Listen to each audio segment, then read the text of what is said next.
question for you guys is, what's your reaction? What is sort of your gut internal reaction when I say, talk to the text? You want to kick it? No, That's okay. What's your reaction if you come into a class and a teacher says, okay, you got to talk to the text? I'll usually go through like reading once, and then as I'm going through, like highlight things that kind of stood out to me, and then I go back and do the same thing as I read the whole text to make connections throughout it.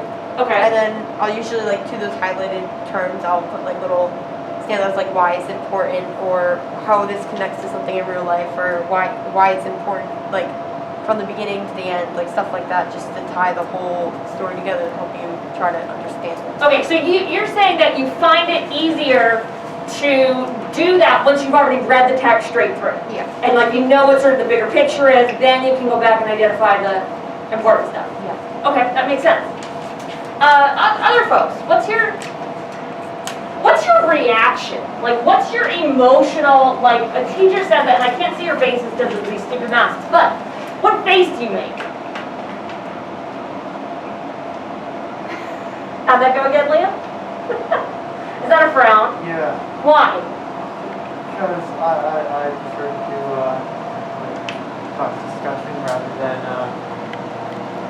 just put a piece of paper in front of me. Okay. Okay, fair enough. Other thoughts?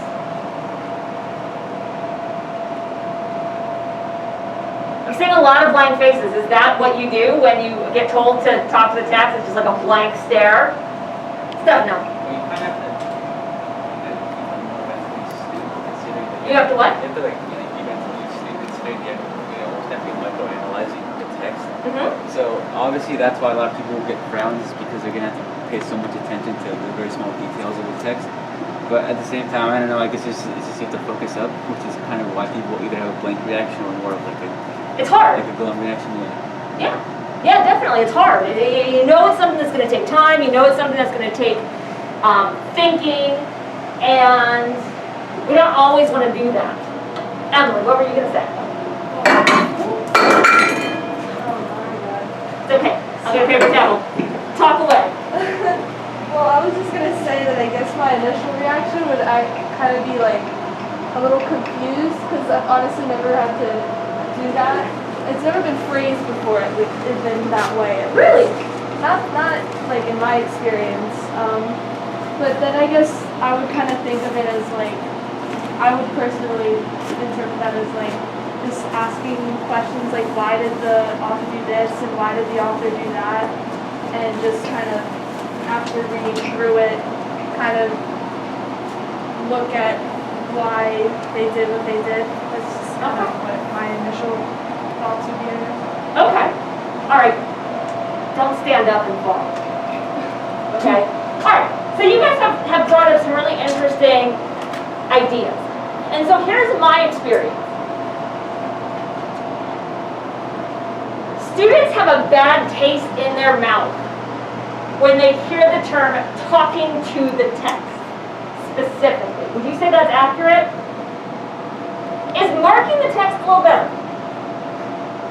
Colin, how so? Why? It just doesn't sound as irate and expensive. Like marking the text, I can just write little things in the margins and under the paper and circle things and cross things out. Okay. To the text implies that I'm going to have to write like paragraphs about what I think. Oh, okay. Okay, fair enough. I actually don't use either of those terms. I start off with them because they're the terms that your teachers have used. I actually use the term annotate. Because that's what it's called in the real world, right? Except fourth graders can't understand annotate, so fourth graders get told talk to the text, right? You're not in fourth grade anymore. So I call it annotating. And I find that students come in really opposed to the idea.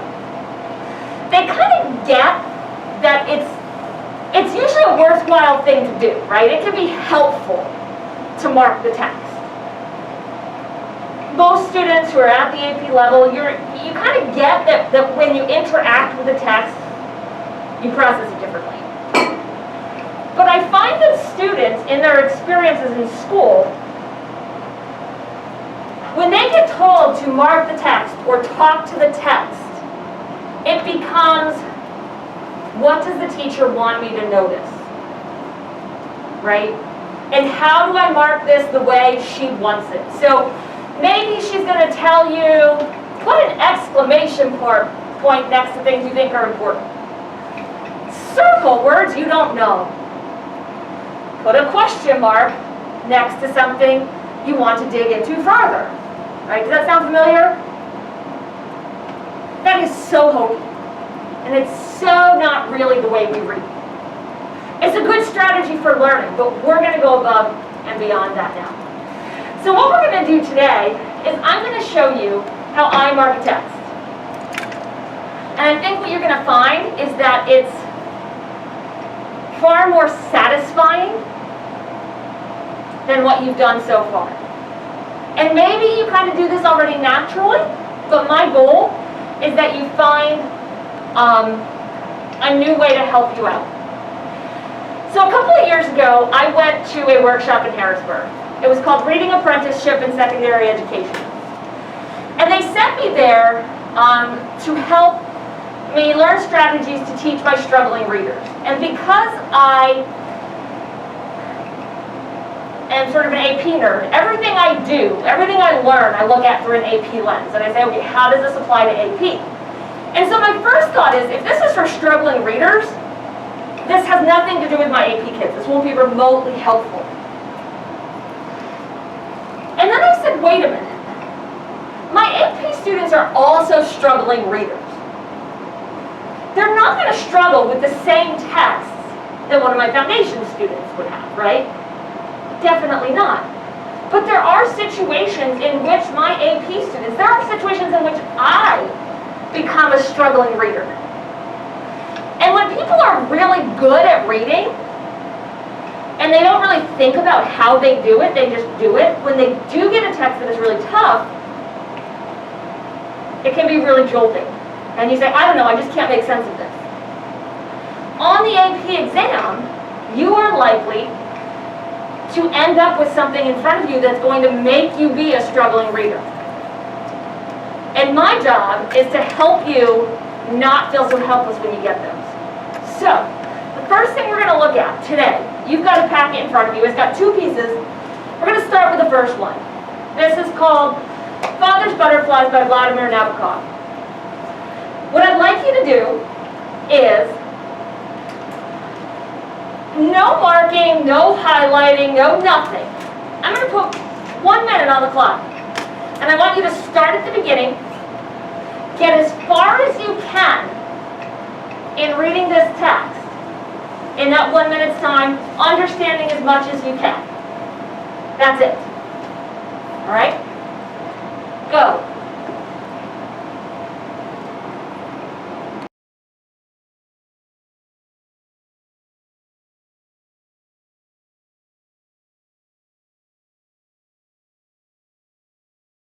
So, put your mind at ease. You are never going to have to actually be responsible for the information in this text. But I'm going to show you today how to approach it, different ways to attack it that are going to help you make sense of it. And you will find, by the end of today's lesson, you'll be able to read it and grasp so much more of this text. All right? So, here's what I'm going to do. I need to get one more thing from back here, so I don't have to do it in the middle of the lesson.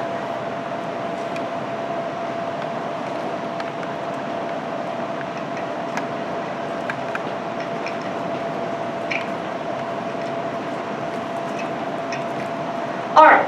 So what I'm going to do is I'm going to do what they call a think-aloud. Or a read aloud. And I'm going to read this text, and I'm going to mark it, but I'm going to be thinking out loud. I'm going to be processing the text as I do that. And what I want you guys to do is, I do not want you to be writing down what I'm writing on this text. I I don't want you to be highlighting or taking the notes that I am, because you are not responsible for any of this information, right?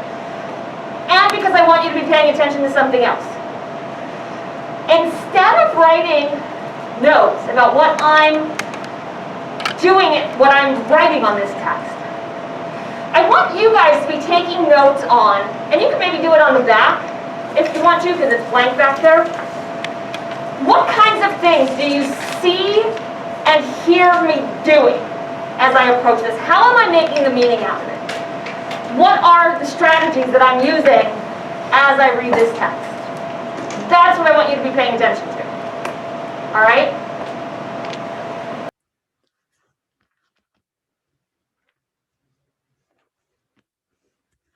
Father's Butterflies by Vladimir Nabakov. Well, I know who Vladimir Nabakov is. I know he is a Russian author. And I know that his most famous work is a novel called Lolita. It had nothing to do with butterflies. So on a first read, I would say that's about all I know based on the title and the author. During my adolescence, the butterfly enthusiast, Le Curieux, as the Onegin used to put it in judicious France, the Aurelian, as the poet said in Grove-Rich, England, the fly doctor, as they wisecracked in advanced Russian circles, who wished to acquire from books a general notion of the fauna of Europe, including Russia, was compelled to scrabble for his crumbs of information in entomological journals in 6 languages and in multi-volume hard-to-find editions, such as the Overture books or those of Grand Duke Nikolai Mikhailovich. Okay, that's one sentence, and that was way too much to digest, so I'm going to go back. During my adolescence, okay, easy enough, right?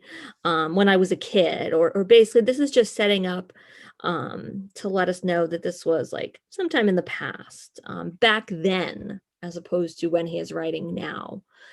So back then, the butterfly enthusiasts, people who were interested in butterflies, Le Curieux, as the Onegin used to put it in France. So it was as they used to put it, meaning that was what they called it. And as they used to put it, it is tying us back to the butterfly enthusiast. So it's in parentheses, so it's extra information. Basically, the French used to call butterfly enthusiasts les curieux. The Aurelian, as the poet said in England, so the English called butterfly enthusiasts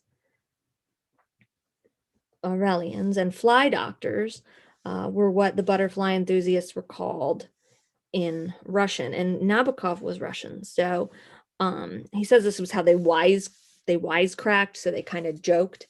But that's presumably, if he grew up in Russia, that's what he saw them. But either way, like, this is in parentheses. And so what that honestly tells me is it's extra information. And I'm going to kind of lightly cross it out right now because it's extra information, but this is a beast of a sentence and I need to make sense of it. So I'm going to actually kind of skip all of that because it's not vital to my understanding of the sentence. So I'm going to keep going. During my adolescence, the butterfly enthusiast who wished to acquire. Okay, so now wait, I've got parts of sentences here that are starting to make sense. During my adolescence, the butterfly enthusiast who wished to acquire, so wanted to get, if he wanted to get it from books, meaning he wanted to read. If he wanted to get the information from a book, means he wanted to read. He wanted a general notion of the fauna of Europe. Okay, so long ago, during my adolescence, the butterfly enthusiast who wanted to read to get a general notion of the fauna of Europe. Okay, fauna is a word that I'm not 100% sure of the meaning of, but I have heard it before in the phrase flora and fauna. And flora and fauna I've heard used to mean like the plant and animal life of a given area. So in that case, if flora and fauna means plants and animals, and I'm going to assume flora is flower, I'm guessing that fauna refers to the animal life in a given area. So it would make sense that a butterfly enthusiast might want a general notion of the fauna, the animals, maybe insects. That would be maybe a little more specific to what the butterfly enthusiast. But if they wanted to read a general idea about the animals of Europe, including Russia, was compelled to scrabble for his crumbs of information. Okay. So if he was compelled to scrabble for his crumbs of information, that's telling us that it was hard. I mean, scrabbling is like a key word there. If he was compelled to, he had to.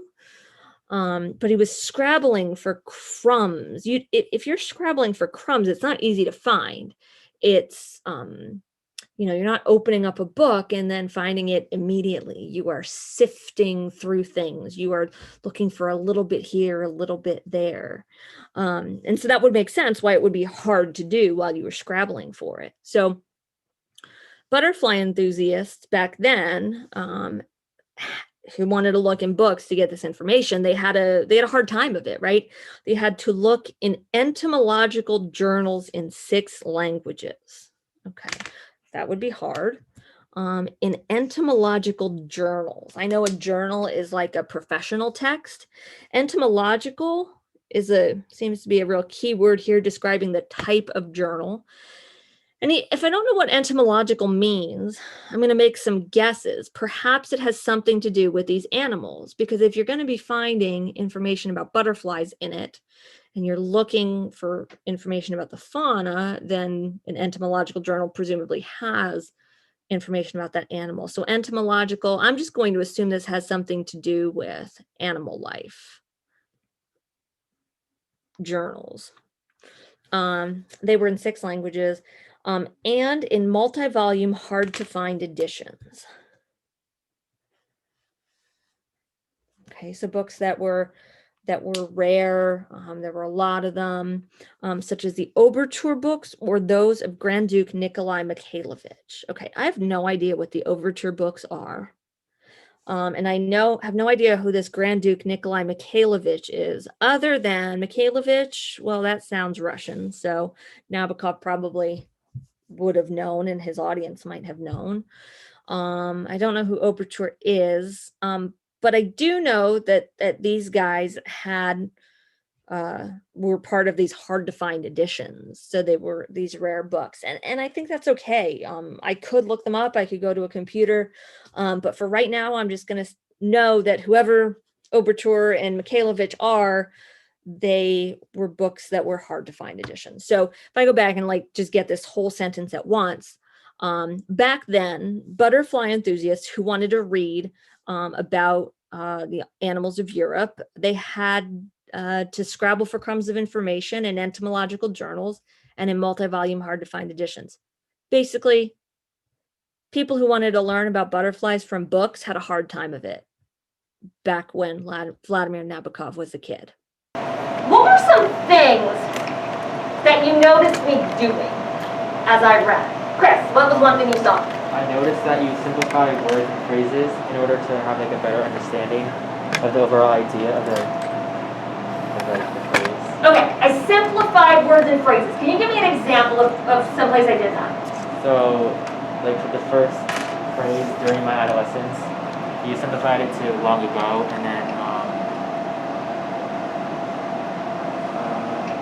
it was to acquire through books. Wanted to read? Reading, yeah. Okay, yeah. So, well, the funny thing about those 2 sentences is that I wouldn't have had, during my adolescence, I understand that. I would not have had to translate that to simplify it, but it helped, right? Because every time I went back to that, I didn't have to repeat during my adolescence. Back then, long ago. Okay, good. Who wanted to read about? Instead of saying, who wished to acquire from books, it's just easier and simpler to say who wanted to read. did. What's something else that I did? Kaylin? Well, like the first thing you did was try to see like you knew who the author was and if you recognized any of his books. Mm-hmm. And I don't think you did this, but also you can look at the title and try to figure out like what the text is going to be about. Definitely, those are excellent ideas. Kaylin said, for those of you in the back who couldn't hear her, that I first started out with the title and the author. And I looked at what I know about them. I find that that is such an underutilized tool by students. And I bet you're guilty of it, right? You get assigned an essay or a short story or a poem, and you go right to that first line. I had that experience with my 9th grade cousin a couple weeks ago. I was helping her with a poem for English class, and she starts, and I'm like, wait. I'm like, you've got this whole paragraph you just skipped. She's like, oh, that's just about the author. I don't need to know that. And I'm like, but that's going to help you. Knowing what you get about the author's background can be really, really useful. So in this case, I knew what I knew about Vladimir Nabakov. I knew he was Russian, and I know he's a novelist. He's a writer. That's what he does. I have no idea what his connection to butterflies is. At least not before I read this entire thing. So Kaylin was right that the title didn't really help me here. I didn't really explore that. But I did sort of just take a brief second to say, what do I know about this guy? Excellent. What's something else I did? Emily. You kind of, since it was like a super long sentence, you broke it down into parts. So, Okay. and then, like kind of like what Chris said, then you simplified each part to try to make it easier to understand. And then at the end, you put together each part that you simplified into a much shorter sentence that was easier to understand. Definitely. So Emily said that she noticed since the sentence was so long, I broke it down into separate parts. Even before that, I broke that sentence out of the rest of the paragraph. Like, right when I got to here and I couldn't breathe anymore, I didn't try to keep going. I just said, okay, I'm going to stop and deal with this one sentence at the beginning. And then I broke it down. I said, okay, during my adolescence, set off by a comma, I can put that by itself.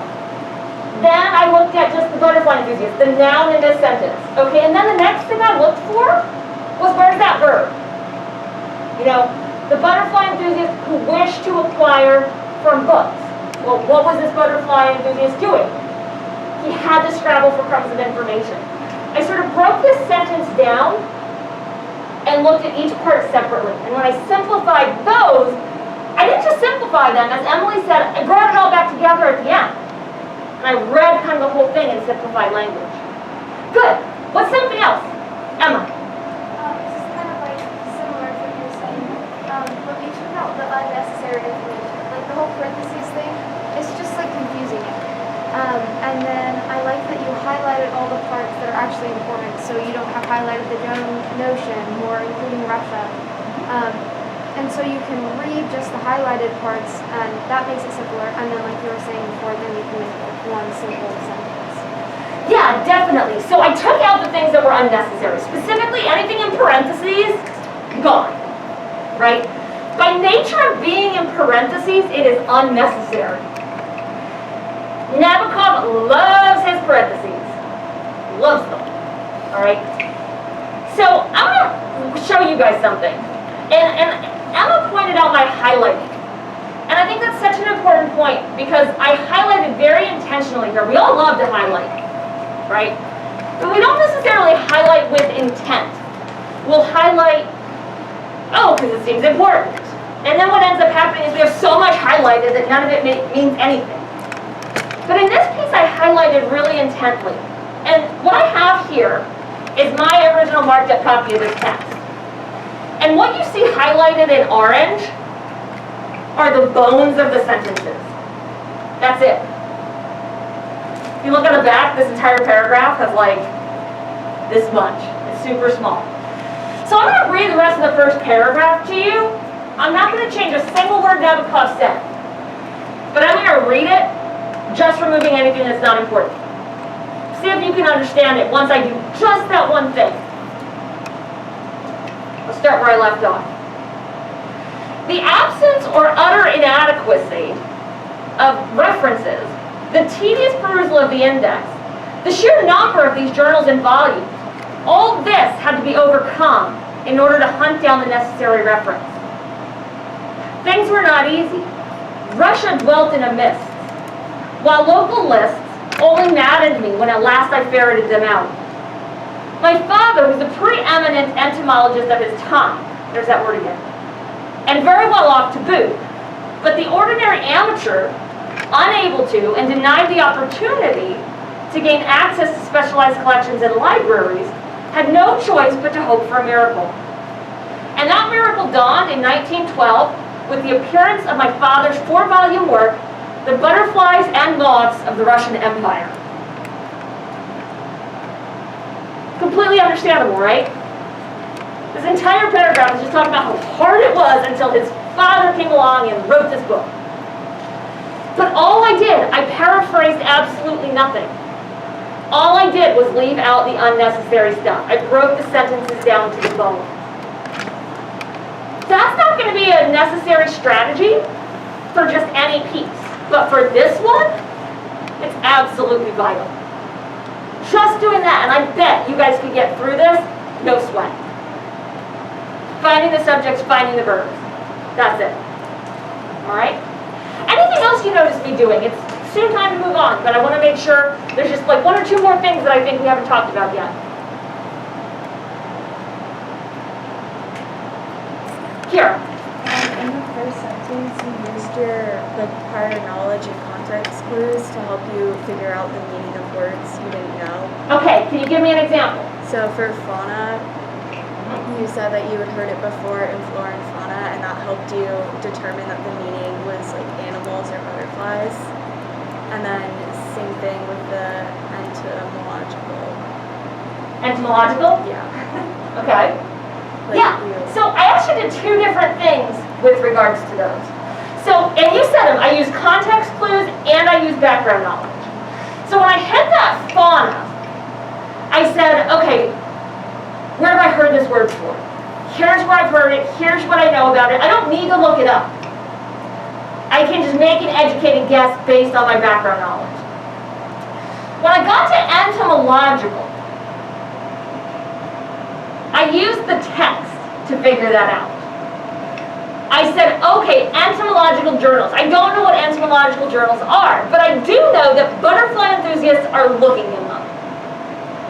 So they must have something to do with butterflies. If there's information about butterflies in them, what kind of journals are they? And I came up with probably animals, maybe as specific as butterflies. Anybody know what entomology actually is? Liam? Study of insects. Study of insects, yes. Obviously, I know all of this because I've taught this piece dozens of times. But yeah, if you did not know what entomology meant, you could make some educated guesses through the text. You have to kind of be okay with ambiguity when you do this. Like when I got to the Overture books or the Grand Duke Nikolai Mikhailovich, I still don't know who those are. I've never bothered to look them up. It doesn't matter. And if they come up again and they're important, then I'll probably go to the internet and figure that out. But being okay with saying, I'm not 100% sure, but I think this is what it means. All right, good. This was excellent. So I did some very specific things in this text to help me understand it. But I'm going to show you a different way for annotating, a different reason for annotating. I want you to flip the page to the second piece in this staple packet I've given you. And we're going to start off the same way. What I want you to do is start at the beginning. I'm going to give you 1 minute, see how far you get.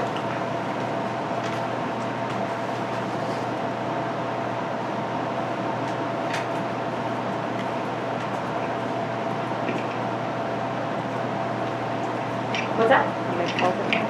Do you want me to stop it for a minute? Yeah.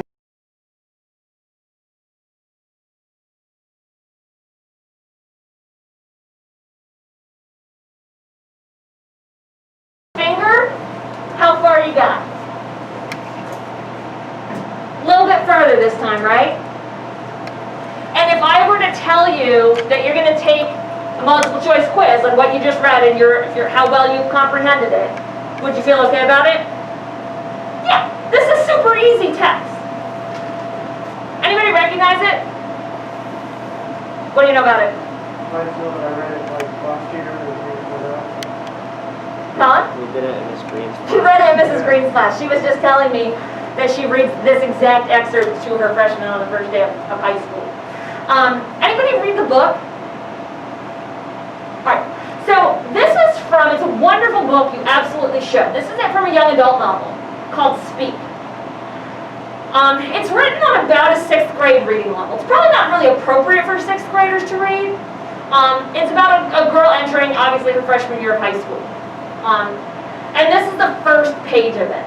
Now, if I were to tell you that I expect you to mark this text the same way you marked the last one, you would think that was a huge waste of your time, right? Yeah, you don't need to. You do not need to mark this text for understanding. But what I aim to show you is how you can use annotation for a different purpose for a text that is even super easy. There are times when you will have a text that you read it and you're like, yeah, I get it, I understand it. What is there to say? But you've got to write a paper, or you've got to write an AP exam essay, or you're going to be expected to talk at length about not just the content, but about how it was created. This is our intro to rhetorical analysis. And in rhetorical analysis, you are asked to write about how the author put together a text. What choices did the author make? And you have to explain why they did it, which is a whole other challenge. But at first, you say, okay, well, I don't know, he wrote it. How do I know what to talk about? That's where close reading can help you. And so I'm going to do the same thing I did with the Nabokov piece. I'm going to mark this text. I'm going to go through it again about 5 minutes or so. And I'm going to mark it and read it in a very different way. Once again, I want you guys to be paying attention, not to what I'm writing on here, not what I'm saying about the text, but what kinds of things I'm doing. Right? What kinds of things am I noticing? What kinds of things am I marking? How am I using annotation and close reading to help make sense of this text?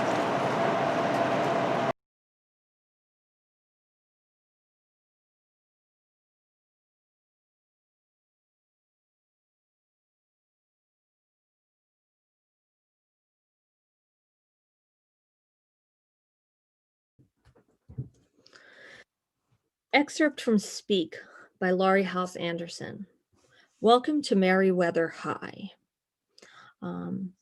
Okay, so I know that this is like a subtitle, like a chapter title, and I know that authors choose names for their characters and places very carefully. So the school is called Merriweather High, and I noticed that that is a compound word, merry meaning like joyful, and weather meaning like climate or atmosphere. So we have a name of a school that when we hear it, we automatically think, okay, this place is being given a label of being a joyful place to be. It is my first morning of high school. I have 7 new notebooks, a skirt I hate, and a stomach ache. Okay, so first thing I notice is we've got a first person narrator. And it's her first morning of high school, so she's 14 years old, ish. I have 7 new notebooks, a skirt I hate, and a stomach ache. All right, so 7, skirt, stomach ache. We've got some alliteration going on there. She doesn't like her appearance. And she has a stomach ache. And this is like the very first thing she tells us about herself. And that's like a big red flag to me as a reader. Because I've read this book before, I understand that this stomach ache is about nerves. She doesn't have the flu. She's very nervous starting her first day of high school. The school bus wheezes to my corner. Wheezes is a really vivid verb right there. That's a huge personification.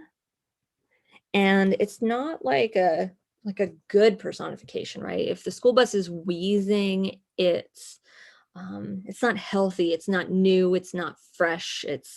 I hear it going like as it comes to the corner. The door opens and I step up. I am the first pickup of the day. So if she's the first pickup of the day, she's standing there on an empty bus.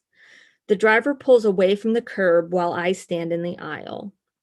So where to sit, it seems like it's taking her a long time to figure out where to sit if the driver can't even wait for her to sit down. I've never been a backseat waste case, like sort of stereotypical like troublemakers sit in the back. If I sit in the middle, a stranger could sit next to me. If I sit in the front, it will make me look like a little kid. She's worried about the perception. It makes me look like the perception of wanting protection. Like she wants to be near an adult because she's scared and she doesn't want to look like she's scared. But I figure it's the best chance I have to make eye contact with one of my friends, if any of them have decided to talk to me yet. All right, so I noticed this again as another big red flag. In fact, I'm going to highlight stomach ache, if any of them have decided to talk to me yet, because those seem to be connected. If she's nervous, and now we have this, which I would say is a huge instance of foreshadowing.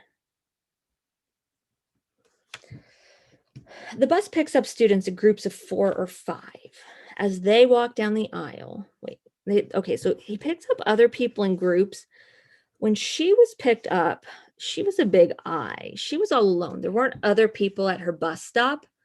It was just her. So we've got this dichotomy between all these other people are in groups. She's alone. As they walk down the aisle, people who were my middle school lab partners or gym buddies glare at me. There we've got another action taking place. She's nervous. Her friends aren't speaking to her. People are glaring at her. And they're not even like friends, like it'd be one thing if she like fought with her friends, but middle school lab partners and gym buddies, these were like acquaintances. So whatever is happening here, it's not just that her friends aren't speaking to her, even like relative strangers are glaring at her. So that's another little hint that this is something bigger. I close my eyes. This is what I've been dreading. As we leave the last stop, I am the only person sitting alone. Right there. They're in groups. She's alone. We're starting to see the patterns emerge of our narrator's experience. The driver downshifts to drag us over the hills. Driver downshifts, drag. If he's dragging us over the hills, the bus is wheezing. This is really painting sort of a vivid image of the bus and the school. The engine clanks, which makes the guys in the back, the engine is clanking. So that's another thing about the low quality of this bus, which makes the guys in the back holler something obscene. The guys in the back, the back seat waste cases. Someone is wearing too much cologne. I try to open my window, but the little latches won't move. So she is stuck. Like she can't even get any relief. Like all this pressure is kind of building around her and she can't do anything about it. A guy behind me unwraps his breakfast and shoots the wrapper at the back of my head. It bounces into my lap. A ho-ho. So what I'm getting from this paragraph is it's like this stereotypical sort of movie stereotype bus scene of just like chaos happening around her. I've never personally experienced a bus ride like this. Usually everybody just kind of sits there with their headphones in and minds their own business or talks pretty quietly. But this sounds like a pretty chaotic ride and it's sort of swirling all around her and she's stuck there whether she wants to be or not.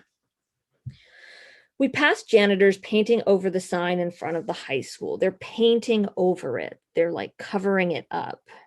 They're not replacing it. They're trying to hide what was there in order to put something new in its place.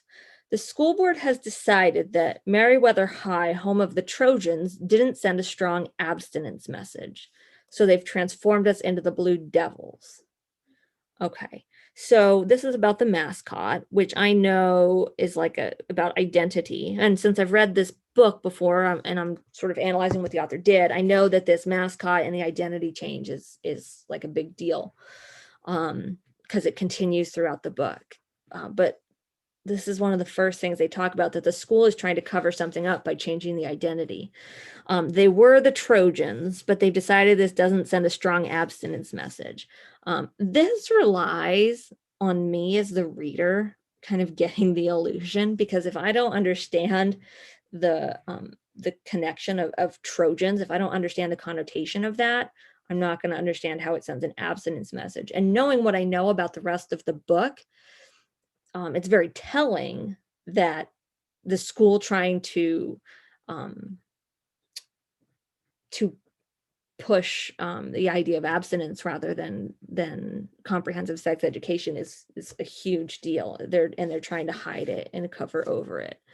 Better the devil you know than the Trojan you don't. I guess she's kind of trying to be sarcastic here. School colors will stay purple and gray. The board didn't want to spring for new uniforms.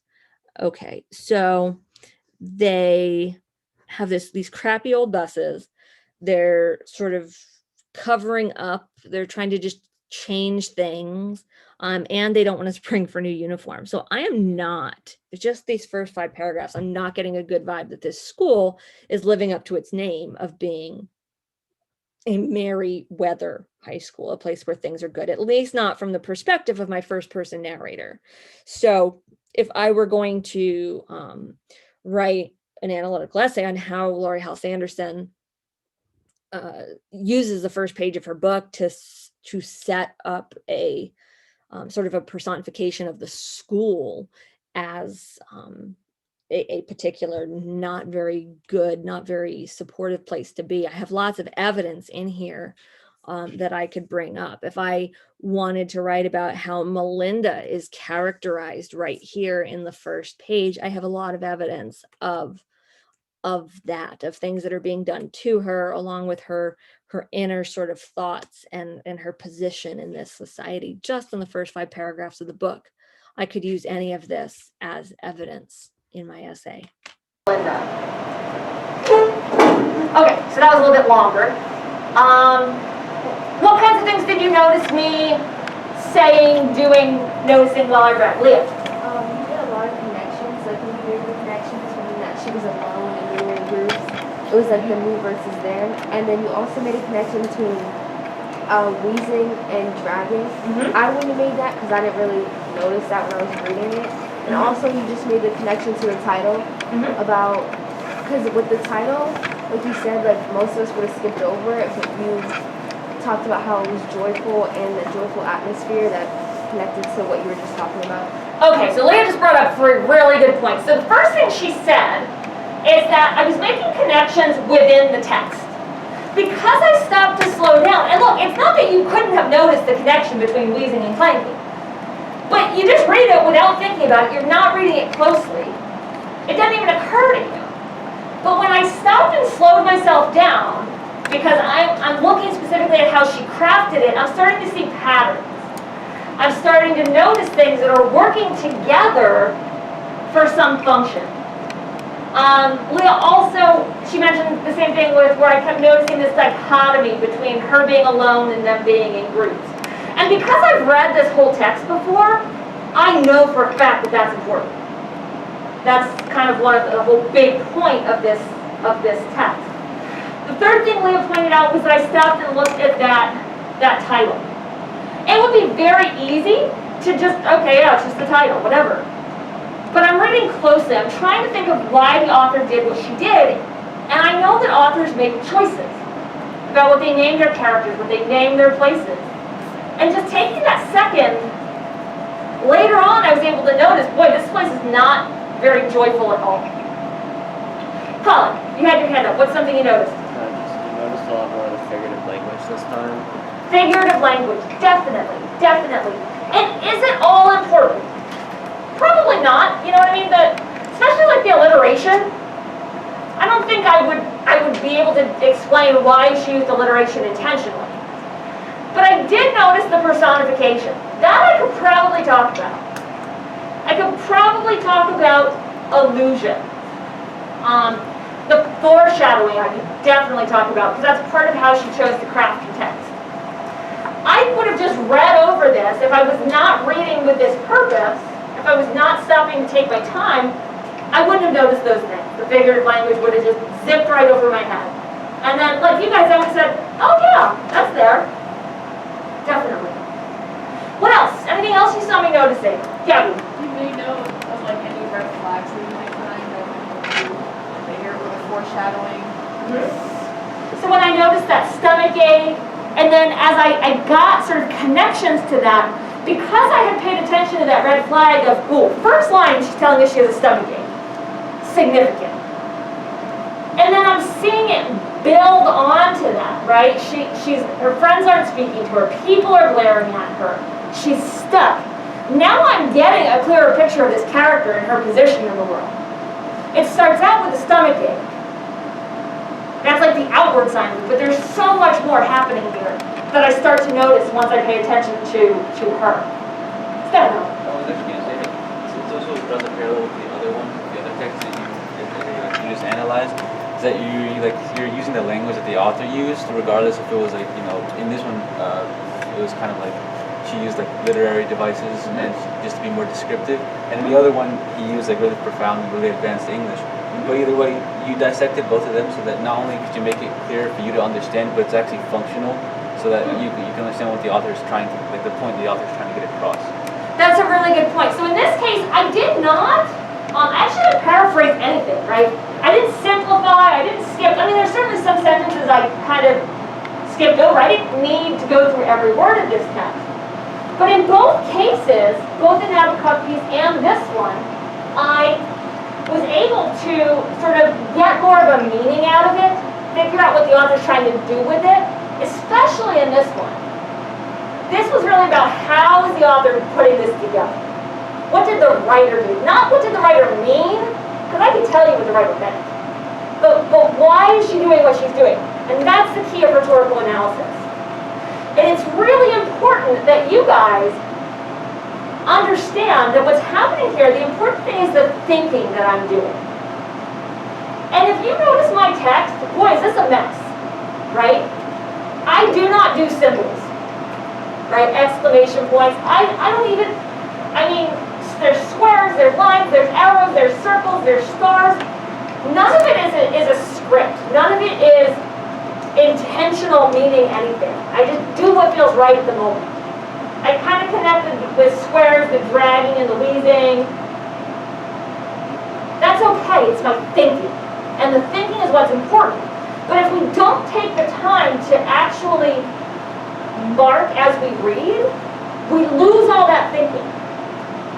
When you go back tomorrow to try to write in depth about what this author did, now I can go back and have everything right there. Oh yeah, boom, I can do this. And that's really important. So we've got about 10 minutes left of class today. Here's what I'm going to ask you guys to do. For 10 minutes, I want you to try your hand at this. All right? You can work with the Nabokov piece. You can work with the rest of this piece. Whichever one, start after where I did. You don't need to do the first one. Like I said, you are not actually responsible for knowing about what's the content in these pieces. But I want you to try it. No goal of getting finished or anything like that. Just take 10 minutes and see what it feels like. Get some of your thinking on paper. See what you notice when you take the time to do a close one.